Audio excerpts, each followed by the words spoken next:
When Russia carried out a missile strike against Ukraine's capital city last week, the damage was pretty frightening. Several floors of an apartment building were destroyed, at least 5 people were killed, several more injured. But amongst the wreckage, quite a frightening find. Debris that a team of Ukrainian forensic experts believe belongs to a Russian Zircon missile. Russia has introduced a new missile system that could be impossible to defend against. If Russia did fire a Zircon missile at Ukraine, I'll just say right now, it's not for sure. The evidence is disputed, which I'll explain in a bit. But if Russia did fire a Zircon missile into Ukraine, that would be a first for this entire war, because the Zircon is from a family of missiles that are considered virtually uninterceptable, impossible to shoot down. They're supposed to travel at many times the speed of sound. They fly relatively low, making them harder to see until it's too late, and with what can be a pretty unpredictable flight path. So what do we know? Now, before I say anything about what this missile is capable of, just keep in mind, it's not like you can just find a manual somewhere and read the specs. We've had to piece together what Russia's defense ministry says it can do and weigh that against what other governments and experts and analysts believe it can do. But let's just start with this. Hypersonic missiles, like the Zircon, go insanely fast. Most commercial aircraft, jet aircraft, travel a little bit slower than the speed of sound. So if Zircon is moving 8 or 9 times the speed of sound, then it's moving more than 8 or 9 times faster than a commercial aircraft. Because you only have a short warning time, the so-called footprint of each interceptor, the distance that it can reach to shoot down an incoming missile, is going to be relatively small. And so you're only going to be able to shoot down these very fast missiles if you happen to have an interceptor located in exactly the right place. But there are a lot of unknowns. A lot depends on the actual speed in practice of the Zircon missile as opposed to what's actually claimed. But speed also gives hypersonic missiles a different kind of advantage. If you've ever seen a rocket re-entry in a movie, you know that something moving at very high speed heats up the air around it. But traveling at hypersonic speed makes the air so hot, it's not even really air anymore, at least not in the way we're used to thinking about it. After solid, liquid, and gas, plasma is the 4th state of matter. It is made of particles that have been ionized. It turns into a completely separate state of matter called plasma, which is basically like a soup of atoms that get so excited they're knocking electrons off of each other. The best analogy for this that I've seen is if you imagine air like a bunch of water balloons floating around. Plasma is when those water balloons break. And with all of that electron mayhem, you get electrical interference that makes it really hard for radar to do its thing. It turns the air around it into an electrical conductor, which means, of course, that it's undetectable to radar. According to the US-based Missile Defense Advocacy Alliance, during flight, the missile is completely covered by a plasma cloud that absorbs any rays of radio frequencies and makes the missile invisible to radars. This allows the missile to remain undetected on its way to the target. But this class of hypersonic missile isn't just about speed. This is Russian Defense Ministry video. It's also about flight path. And because of the way it blazes through the sky, it may be able to confound missile defense systems in 2 other key ways. So this graphic from the conversation does a really good job showing the difference between a high-flying ballistic missile and a low-flying hypersonic missile. You see this big, wide arc through space. A rocket like that can also travel at hypersonic speeds, but it's a very long, very predictable path, easier to shoot down.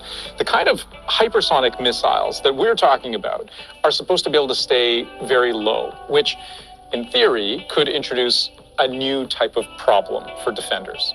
Imagine the planet Earth. The geometry of being on a sphere really limits what something like ground radar would be able to detect when it looks up into the sky, because you can't really see around the curvature of the planet, right? So by the time a hypersonic missile finally arrives in your field of view, it's traveling so fast that it might be too late. In the case of Zircon, Shalom. I want to start off by giving all praises, honor, and glory unto Yahweh, Bahasham, Yahweh Shai, Bahasham Rakah Kodash. Double honors unto the apostles and the elders of the great millstone who rule well. Peace and salutations unto the hopeful elect. This is Brother Yerushalayim coming at you with another video through the spirit and power of Yahweh, Bahasham, Yahweh Shai, Bahasham Rakah Kodash. The name of this one is Russian Zircon missiles for Babylon the Great. Alright. And we just saw, apologies to Lakia for the long intro, but I think it was important to hear about this missile, and basically they say that it may be that they used this missile in Ukraine already and it was successful. And this new type of hypersonic missile, basically is different from the Kinzhal and the Avangard that Russia had before. The Avangard system, I believe, going into the RS-28 Sarmat. That's what they call the Satan 2, right, which could deliver more than 10 nuclear warheads to different targets. Alright, but this one, the Zircon, I believe is more medium range or short range. Is virtually impossible to shoot down. Alright, for a number of reasons, right? It travels many times the speed of sound, up to 8 to 9 times. They fly relatively low, making it hard, for radar to pick it up and for them to detect it before it's too late. And then they fly in an unpredictable flight pattern, which goes back to what the scriptures. They change course during flight, and then the heat around the missile as it's flying so fast, it turns the air around into plasma, which means electrons heat up so much, basically causes interference so that radar can't detect it. It's basically the missile is covered in what, a plasma cloud, making it undetectable. So, wow, this is real, and this is all. This is what the Lord doing, Plasma. Let's get that.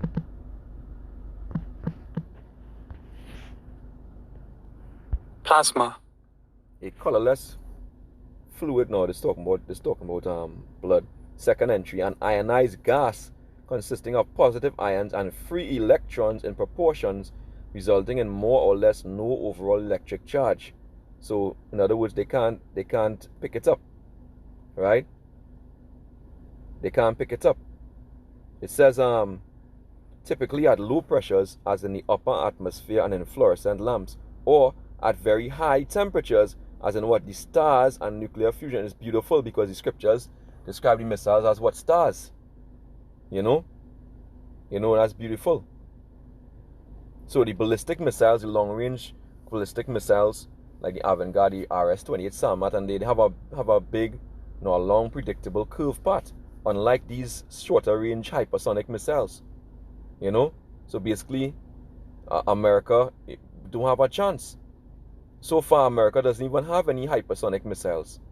All right, and according to the records, what the video, when it goes on, continues to the guy speaks about, he says that I believe the strike rate of the Russian missiles in Ukraine is basically let me see, out of 64 aerial attacks, only 44 were intercepted. Therefore 31% were successful. 31% is way more than you need. All right, when you're talking about nuclear missiles, intercontinental ballistic missiles, all right, which they probably lying. Most likely the strike rate may be more than that. But the fact is, the Lord is the one creating this. This is Isaiah chapter 54, verse 16. It reads, "Behold, I have created the smith." Who's the smith? The scientist, right? That bloweth the coals in the fire, right? Who knows how to make these nuclear missiles, splitting up the atom, splitting the electrons. This thing is getting real. All right, the Lord is the one who created them, give them that knowledge. All right, the scripture talk about in a deep sleep in Job the 33rd chapter. That's when he basically sets his guidance or man's destiny, what man is supposed to do in his sleep. Right? It says, behold, I have created a smith that bloweth the coals in the fire, and that bringeth forth an instrument for his work. And I have created the waster to destroy, right? The people of destruction is Esau Edom. You know, he's the harbinger of death. You know, so the Lord used him to form this weapon. Okay, and this new Zircon, you know, is set, you know, to even further the destruction of Babylon the Great. Alright? And that's just facts. Now let's go to the book of Jeremiah. Jeremiah chapter 51, verse 1. It says, thus saith the Lord Yahweh Ba'ashem Yahushai, behold, I will raise up against Babylon and against them that dwell in the midst of them, that rise up against me a destroying wind, right? Those missiles. And I will send unto Babylon fanners that shall fan her, right? The beast of destruction. Those nuclear missiles, the nuclear wind that is produced with the blast, right? And shall empty her land, for in the day of trouble they shall be against her round about. So the Lord is the one doing it. Let's go down to verse 30. It says, the mighty men of Babylon have forborne to fight, which means what? They wouldn't be able to fight. They will have no choice. Just like what he said about the missiles, you know, it creep up on them. All right? You know, they are forborne to fight. They have remained in their holds, right? Their might have failed. They have become as women. They have burnt her dwelling places. Her bars are broken. All the bars are gates broken down. All the nuclear defense systems are going to fail. All right? They're going to fail. That's what's going to happen. Okay? One post shall run to meet another, and one messenger to meet another, to show the king of Babylon that the city is taken at one end. Right? You know? Now let's go down to verse 56. It reads, because the spoiler, right, is come upon her. What is the spoiler? In Lord said he created the spoiler to destroy. The spoiler has come upon her. Right? You know, those missiles. Right, the Zircon, the avant-garde, the Kins, all everything going to hit America. They're not going to spare any missiles, right? You know, they're not going to spare any missiles. The spoiler has come upon her, even upon Babylon, and her mighty men are taken. Every one of their bows is broken. For Yahweh Ba'ashem Yahushai power of recompenses shall surely requite. So all the bows, the nuclear defense systems, you know, the silos, they're gonna be broken. They're not gonna be able to fire. All right, you know, it's gonna be a mess. You know, the book of Joel 2.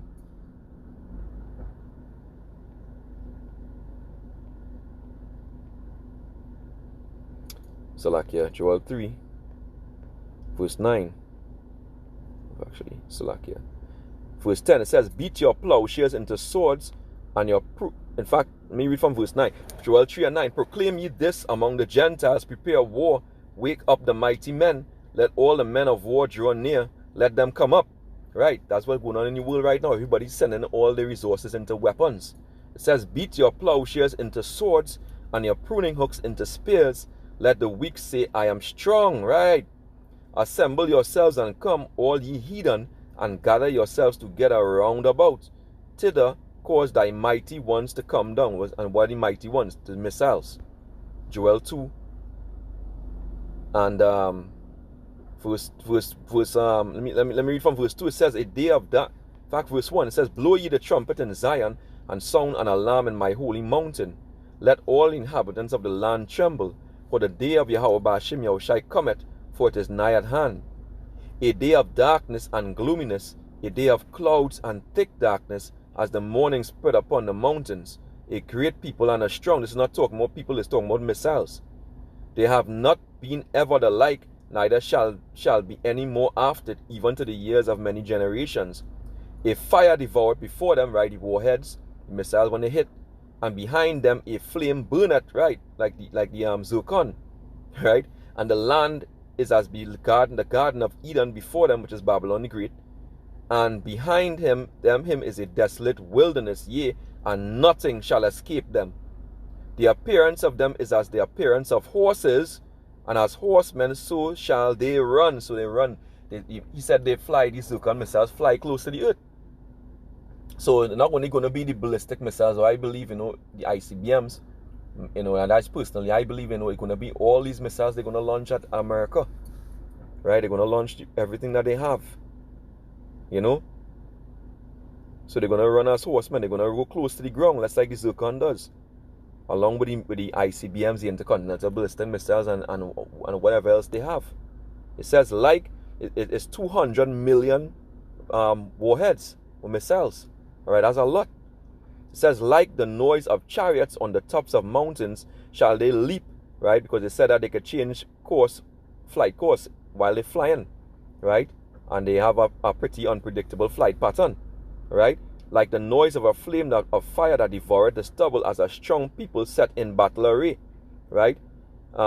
Before their face the people shall be much pained, all faces shall gather blackness, right, in terror. They shall run like mighty men, they shall climb the wall like men of war, right? And they shall march every one of his ways. They shall not break their ranks. So everything gonna be done decently and in order. The Lord's Spirit gonna be upon these missiles. Neither shall one trust another. They shall walk everyone in his part, and when they fall upon the sword, they shall not be wounded. So when they fire the missile defense system, they're not gonna be wounded. The Lord gonna put, hey, this thing is heavy. You know, the missile defense system's not gonna work on these missiles. The America's missile defense systems. It says, they shall run to and fro in the city, they shall run upon the wall, they shall climb up upon the houses, they shall enter in at the windows like a thief. Alright? So this Russia ain't playing. Alright? It's all out war on Babylon the Great. Alright? All out war. And Babylon the Great is gonna be desolate. I pray this lesson was edifying. Right? Till the next time, Abad Babal and Shalom.